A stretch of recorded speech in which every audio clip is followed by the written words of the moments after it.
So this is our valley. This is Newell. And I'll just show you here. This is the gate, which is the entrance to the valley from the forestry.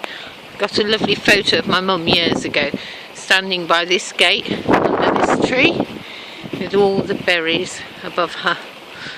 Anyway, this valley, this used to be known as Roman Way, this road, and it's quite a straight road. It may well have been trodden by the Romans. So that's the side of our hill, Castle Bank. That's my dog, that's JJ, he's a rescue dog, and we've had him since about February. Just in front, that's Tess. And right down in the distance, I don't know if you can see her back, but that's Lise, right on. Oh, she's just gone round the horizon. Coming into view now, the one nearest is Boo Boo, and then Sam is looking at us there. Tess and Sam have a few issues, certainly Tess does. Okay, now I know they look like they've got flea allergies.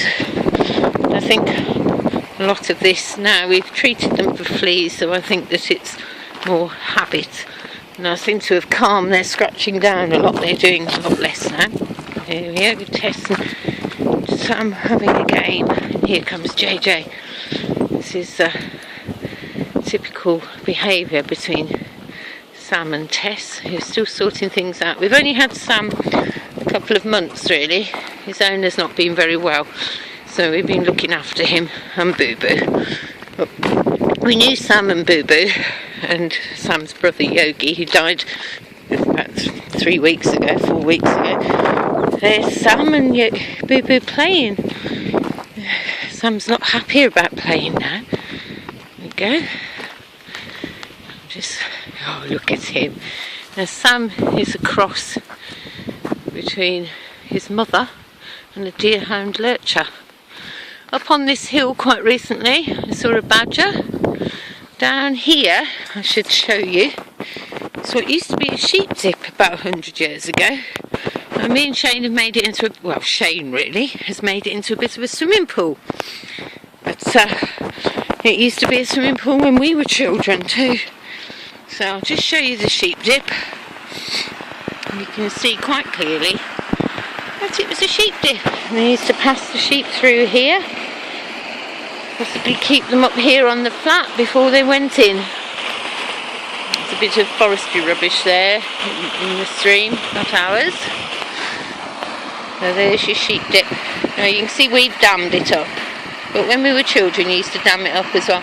And there used to be quite a lot of fish in this stream, but not so many nowadays. So there's the path up into the forestry. There's Boo Boo and Sam about to play.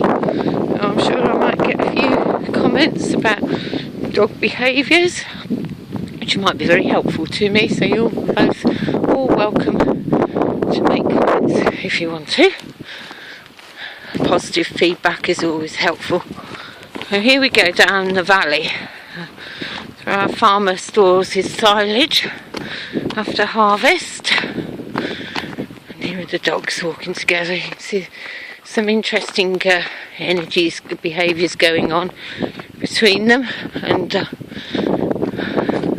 up here we found what we thought was a Mesolithic mace head. Now that got destroyed in the fire, but it was a round circular stone. It wasn't that heavy, so it could have just been from a loom, or even a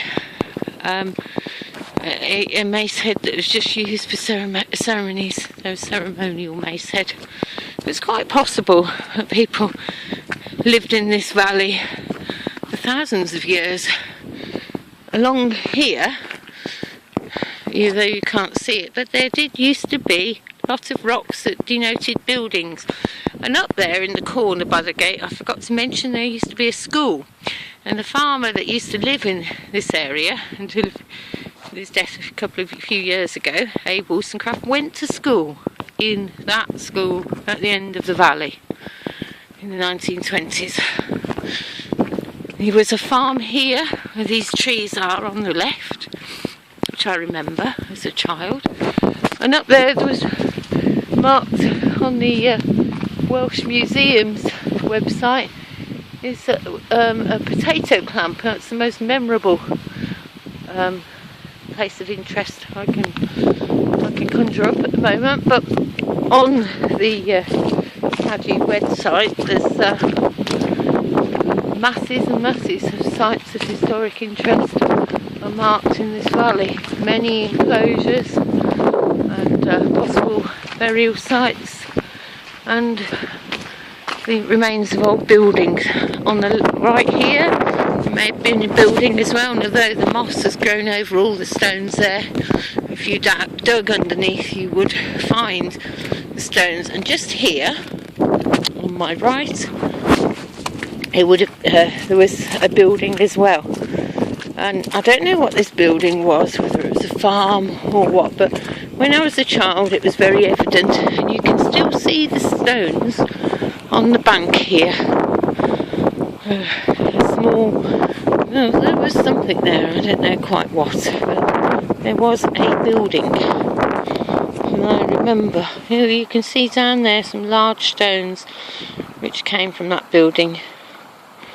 Might be that we need those for our own house soon. And here comes JJ, racing down the valley.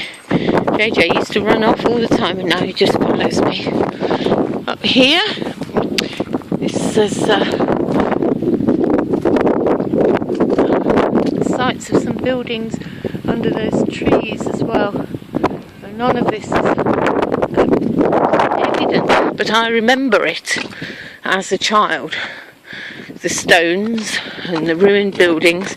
There were 6 or 7 that we could definitely identify as children. This is a sycamore tree growing by the river. It's a good little trout pool here, or it used to be years ago. There are very, very few trout in this stream now, brook as it's called, in Wales. And up there, on the right, quite see it, there's a little hump, and there was a farm there too. They were all tumbled down ruins by the time I was growing up.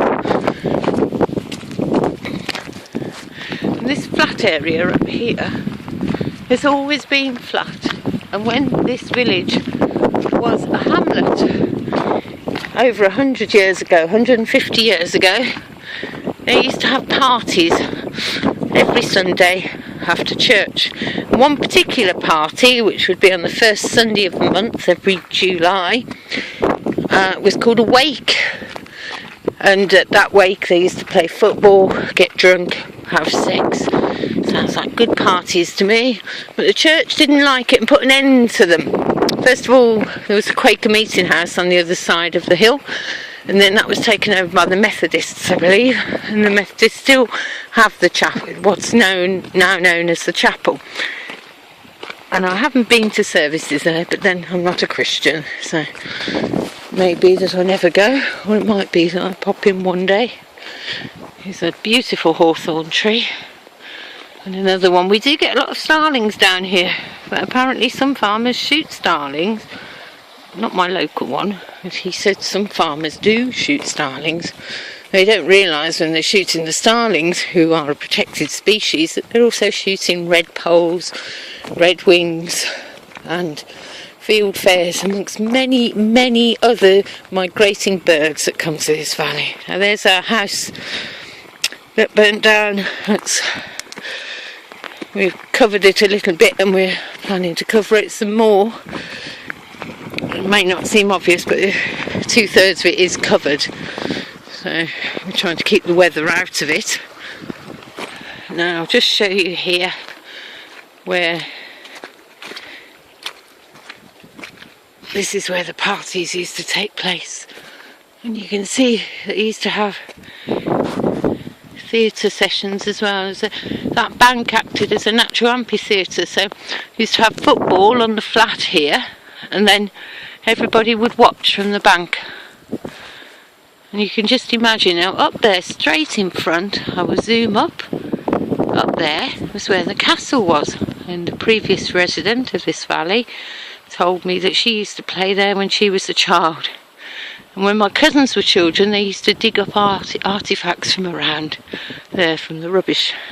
I don't know what they found, be interesting to talk to them and find out. Now, the farmers flattened all this and levelled it out, but from here, from this, in fact not from here, but from here where these trees are, there was a straight bank all the way across to that gate in the middle, which you can just see.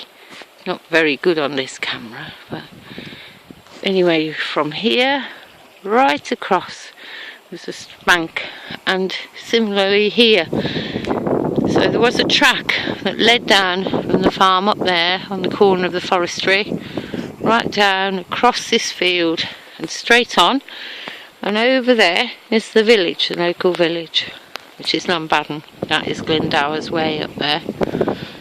You can see, very old Welsh footpath. Nobody on Glendower's Way really comes down here, thank goodness. We've got 5 dogs, it can be a bit off-putting. We're walking back onto the road now. This is the council road. It takes a lot to get them to fix it, but they did fix it. There goes Tess, Boo Boo. And Lisa's already gone, but she's not feeling very well, not really into walking today. She usually loves her walks.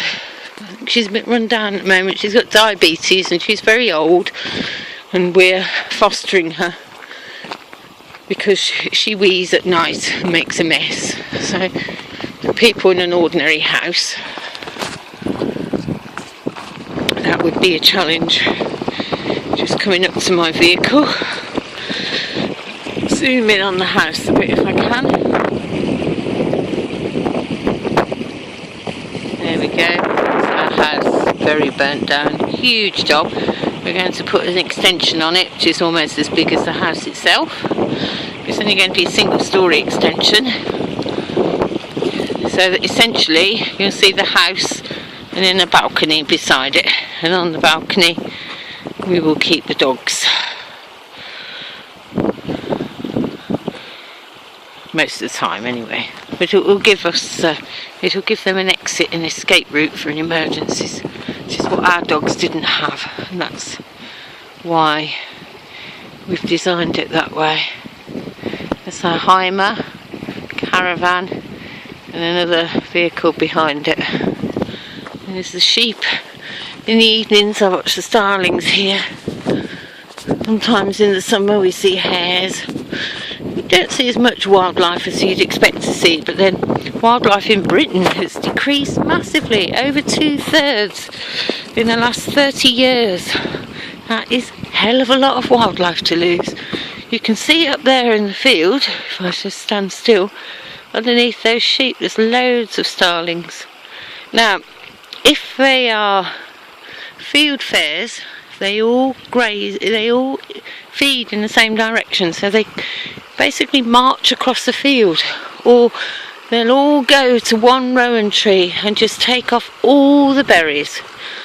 Now, farmers don't like the starlings because they eat the sheep's feed, but I think they'd have a lot less trouble with starlings if they just planted a few rowan trees instead of just shooting them. One of the reasons why there's so many thistles here is because there are so few starlings now to eat the thistle seeds. And the same goes for field fares, who also like thistles. Masses of thistles, huge thistle problem. Well, this field and that field were both surrounded by hedges when I was a child, and most of the hedging has come out. Here we go. I've arrived home now. I don't know why the sheep are scattering, that always worries me. JJ! Get here now! JJ! JJ! Get here now! JJ! JJ! Here! JJ! What's that, JJ? Who's that? Who's that dog? I don't know. JJ, come here. Actually, it's not JJ. We don't know who that dog is. Oh, it's you.